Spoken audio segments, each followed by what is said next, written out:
it got really dark really fast.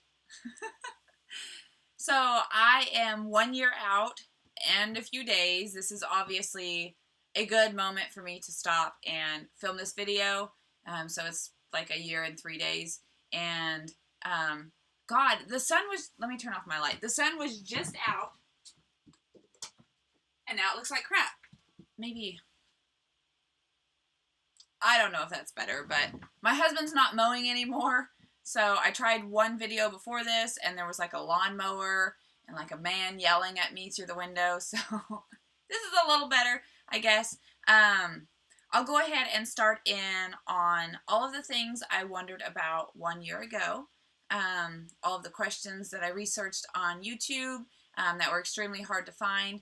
My biggest worry was regret. So would I regret my decision today? And would there be restrictions because of the decision that I made?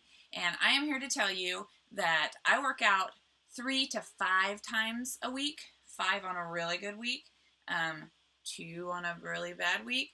But I don't really have any kind of restrictions. I do push-ups, I do pull-ups, I do shoulder presses. None of it really hurts. It doesn't really bother me, but I will say that I went under the muscle, and it is obvious when you flex your pec muscles that those implants move.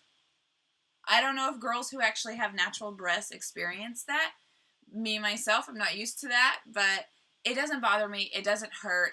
I do a push-up every now and again. If it's necessary, I do pole fitness, so sometimes push-ups happen.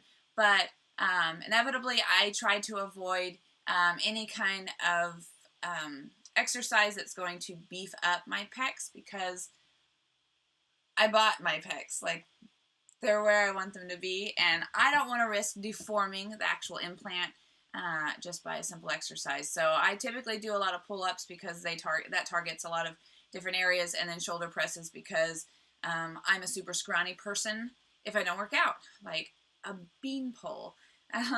So those who don't know, I had 385cc textured silicone placed under the muscle 1 year ago. For those who've been diligent and watching me, by the way, I really appreciate it. It is like super humbling to know that you guys are interested in what I have to say and that I might be actually helping somebody. Ultimate goal here was to be comfortable. So I didn't do this because my husband wanted me to do it. Honestly, he did not want it done, but now he couldn't imagine me any other way. I didn't do this because I'm a model and I think that this is how women should look. I didn't do it because society has standards and I'm trying to meet those standards. I did this because when I put an outfit on, I always felt like I needed like a padded bra or a push-up bra or, you know, a loose shirt or a tight shirt or something that made me feel comfortable the way that I thought I should look. So I am there, and sorry, allergies. I'm there and I wouldn't change it for the world. I'm so proud that I did it, and I'm so happy to be 1 year out talking to this webcam tonight. God, I wish I could have told myself this 1 year ago. I'll show you what they look like in reference to my body. So they are still exactly the same size, exactly the same width. There's that side boob.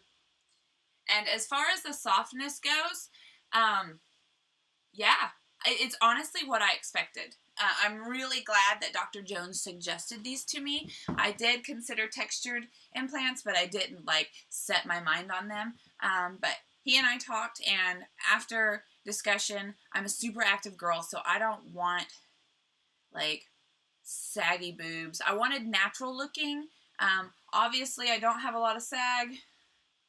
Clearly, that doesn't look real natural, but in clothing, they fit me well. I pull it off nicely. Not a lot of people know it unless I'm in a swimsuit. And honestly, if I'm in a swimsuit, they look amazing. Like, so what? God didn't give these to me and I bought them, but I really like the look of them anyhow. So kudos again, Dr. Jones. Your suggestion was exactly what I wanted, and you nailed it. The thing that I, in the past, could not decide, obviously, was what substance to get. So you have your saline and your smooth silicone and your textured silicone. I have about 7 friends who went to Dr. Jones. Let me just throw in there that Dr. Jones has a surgical site on, or a surgical center on site. So what that means is I'm not going to a hospital, so you're not paying hospital fees. So it saved me about $1,000, maybe. I mean, it's probably safe to say $1,500. So it was cheaper, and that helped me make my decision because I went to see several surgeons before I made my decision. But super glad that I went with Dr. Jones. He I don't know, he was probably the most suggestive and the most helpful, and I was most comfortable with it. And obviously, I have 7 friends who went to him, so why not? But those 7 friends and other friends who went other places, I will say that I personally feel like saline is the softest implant that I have felt on other girls. Now that I haven't been in my chest, but comparing apples, oranges, watermelons, I feel that saline is the softest. The next would be untextured or smooth silicone. So one of my dearest, closest friends got hers about 3.5 months ago. It is obvious that hers softened up way faster than mine. And I have a feeling that as time goes by, they're not as soft as mine yet, but she just may get there. Everybody's different. And then mine obviously are probably the most firm of the bunch, but that fits me. That is exactly what I wanted. I don't have to strap my boobs down with a super tight sports bra when I go to work out. I can jump. They have movement. Natural boobs have movement. It's probably the same amount of movement I had with my normal boobs. So if that's something you're wondering and you are an active person, just let it be known that I don't have any limitations. They don't hold me back one bit, and I would do this 100 times over again. So anyway, I think that that's about it. As always, I want to say thank you so much to those who have continued to watch my videos and send me messages. I really appreciate it. For those who don't know me and you're just finding this video, I am an open book. I am rarely offended. And if there's something I left out or something that you are wondering about trying to make this decision, feel free to ask me. I'm an open book. I don't mind. If you have a comment, I'm super honored. I can take a good compliment, if it's a true compliment. But if you have something perverted to say, just keep it to yourself, because really it doesn't, I'm going to delete it and then nobody's going to see it, and you just wasted your time. So anyway, again, I appreciate it. Thanks so much to those who have joined me and you who just joined me. So I may update you later on. Not a lot of videos after 1 year breast augmentation, so I just might be that girl. I hear that some girls lose volume throughout the year, so I will definitely fill you in with that. Stay tuned. Thanks so much.